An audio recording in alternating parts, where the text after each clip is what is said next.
I mean, I just think it's funny and crazy how she wanted to leave the team because they didn't agree on something. Bonjour everybody, it's your girl Yujin. Welcome back to my channel. It's been a while since I have done a video like this, probably because I was busy with my music. But yeah, I'm still gonna make videos like this while also trying to balance my music career. So don't worry, I always listen to my fans. So in one video, I was talking about a show that I became obsessed with this year, SUPA Team 4. I thought I would talk about it a little bit more because it's just that good. I introduced my family to SUPA Team 4, they love it very much.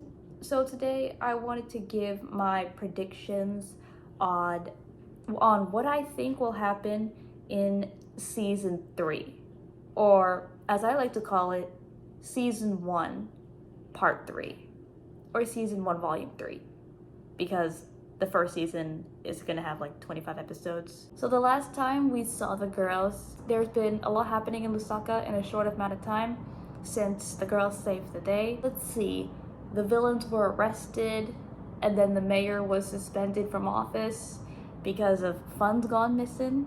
Monde's older sister, Likando, is gonna run for mayor on an anti-corrupt agenda.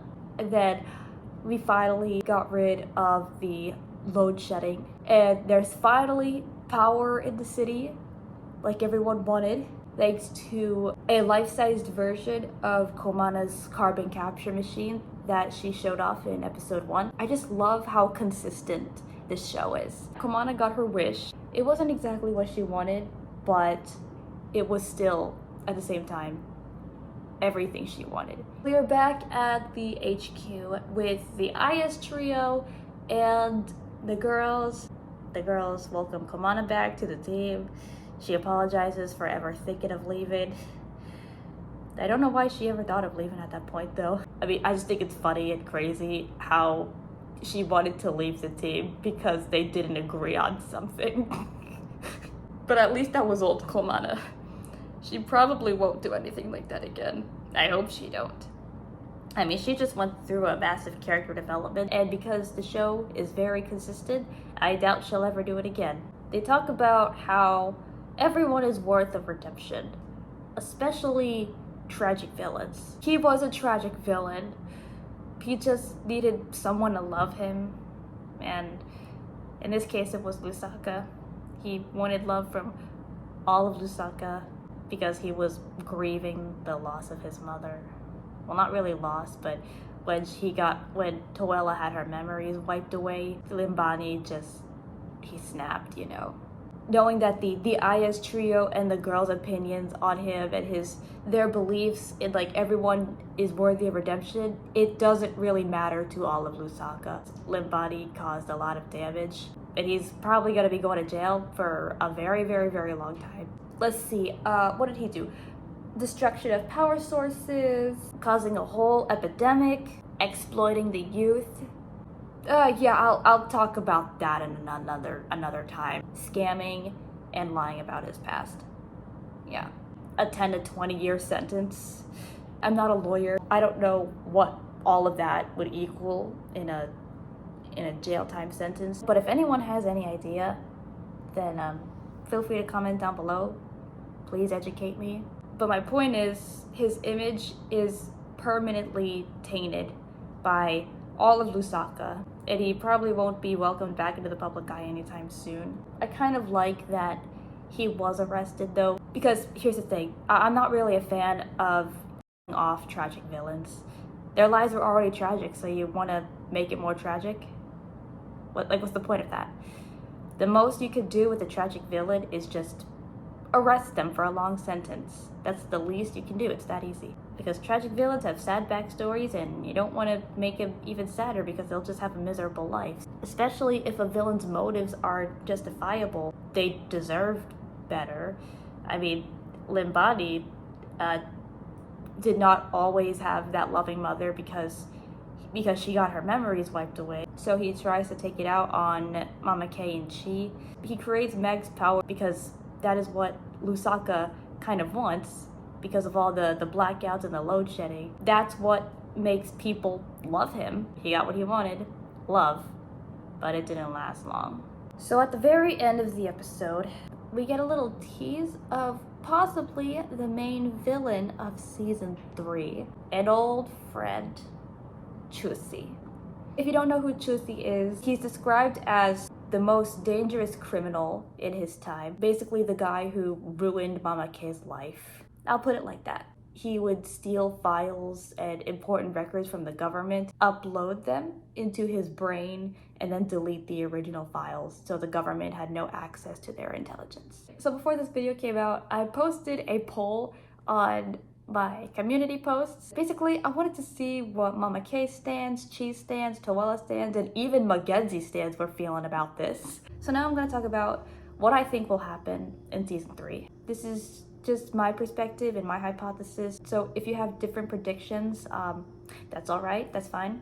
You do you. If you want to share your predictions, you can comment down below. You're always welcome with open arms.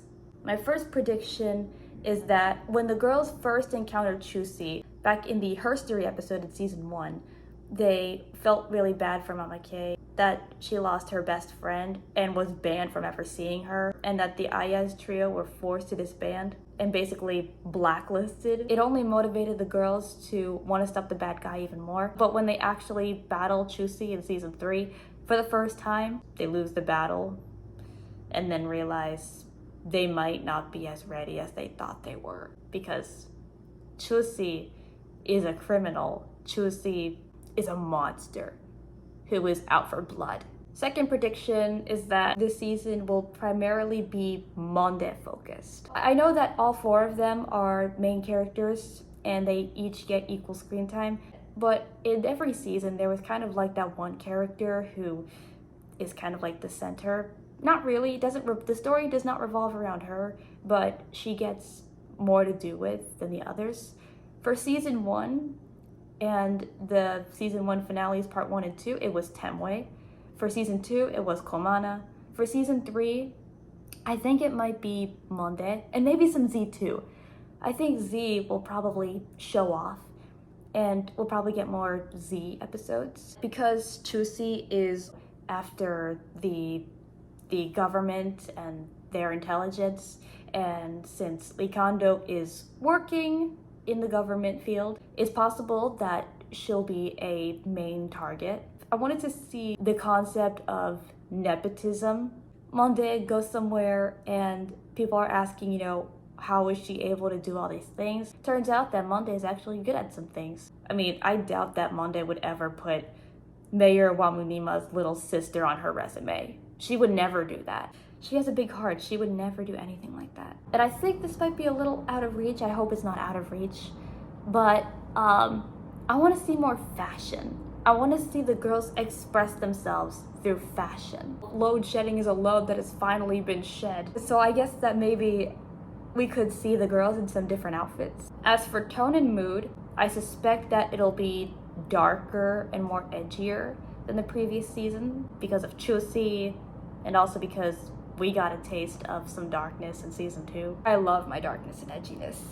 And something I really, really need in season 3, this is not a want, this is a need. I need to see a healing arc for Kamana after everything she's been through in the last 2 seasons. During a fight with the girls, Chusi is multitasking, trying to defeat the girls, but also kind of get information out of them by finding their weak spots and targeting their weak spots.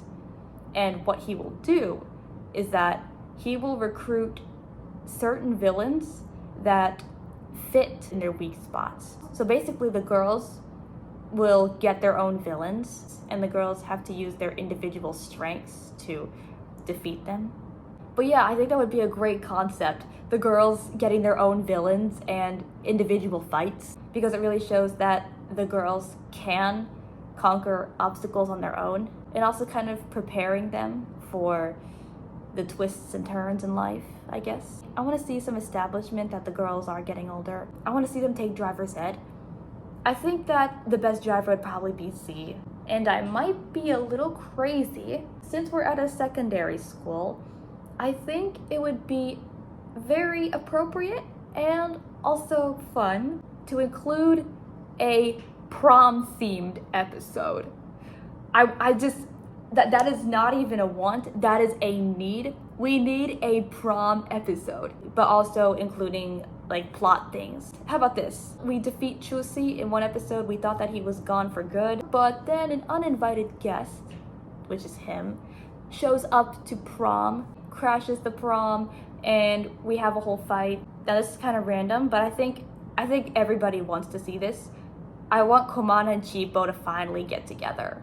Like, please, we need those two to get together this instant. I also kind of want to see some romance, just to prove that the girls are at an age and a state of life where they can have relationships. The only other member I see being in a relationship at the moment is Monde, because she has a big heart and she's very kind. Okay, I think that is all my predictions I have for season 3.